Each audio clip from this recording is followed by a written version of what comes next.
not a car. In my last two videos, I covered the 40% ortholinear keyboards. There, you had to get used to two dimensions, the lack of keys and the ortholinear layout. But what if you're too used to the staggered layout in regular keyboards, but are also looking to downsize? That's where this comes in. The Minivan is a 40% staggered keyboard created by TheVanKeyboards. It was first available through a mass drop group buy several years ago, and it's been available on TheVanKeyboards' own website in different revisions since then. I didn't join this drop, so I'm not sure, but some of the comments on the discussion page say it was about $160 for a full kit, but the newer revisions have gone up in price to about $200. I got this one secondhand, and it says it's from mass drop, so I'm going to assume that it was from the original drop. Because it was secondhand and it was pretty banged up when I got it, I won't be commenting on any exterior issues.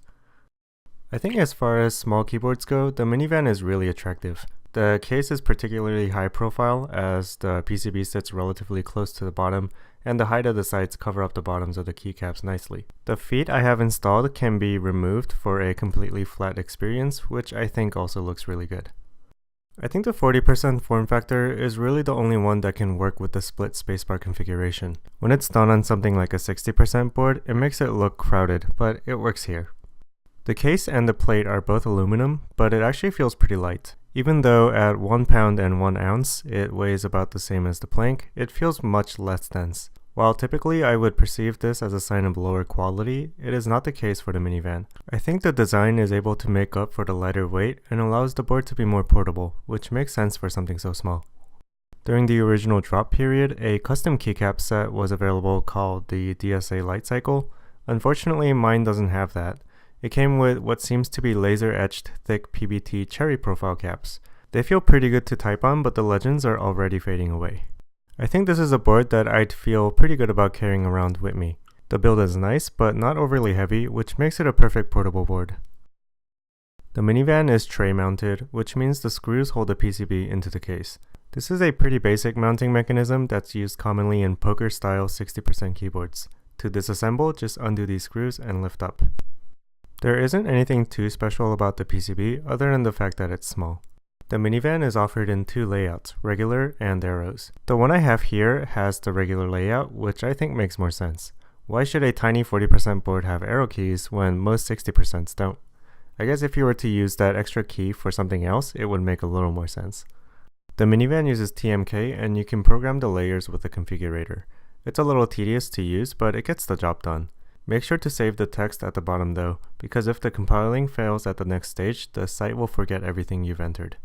You can see that I retained the standard layout for all of the alphabets and stayed as close to ANSI as possible for the modifiers.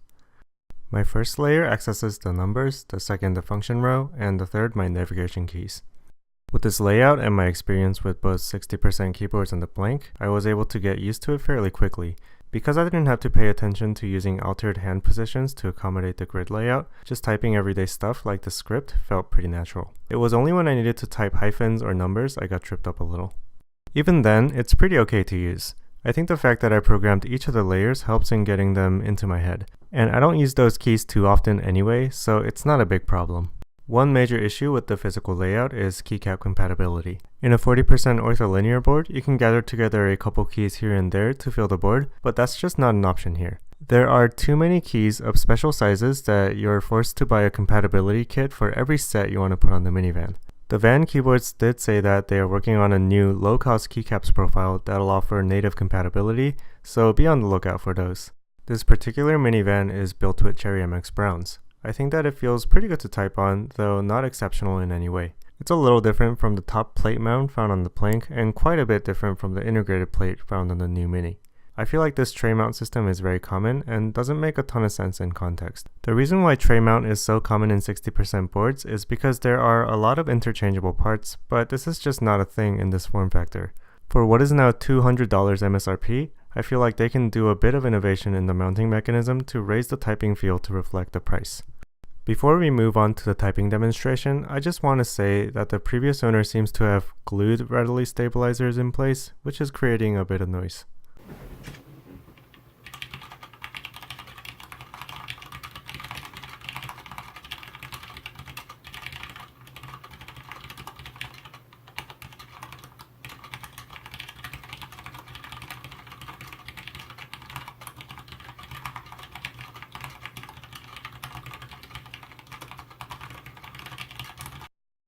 This keyboard is probably the only context in which the word minivan is going to be cool. This is a neat little keyboard that feels pretty natural to type on, especially if you're just doing casual typing work. The layout can be pretty weird, but you get to program your own keys to wherever you want, which helps with getting used to it. KeyCat compatibility takes a hit, but most sets nowadays offer kits, which helps.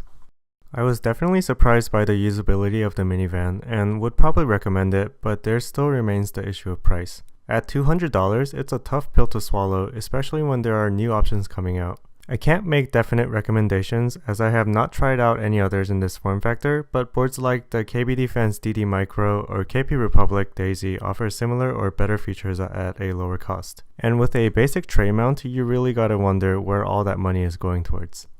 I'd say that if you're able to find a used one for cheap, go for it, but otherwise, unless you really want a minivan in particular, there are probably cheaper and or better options.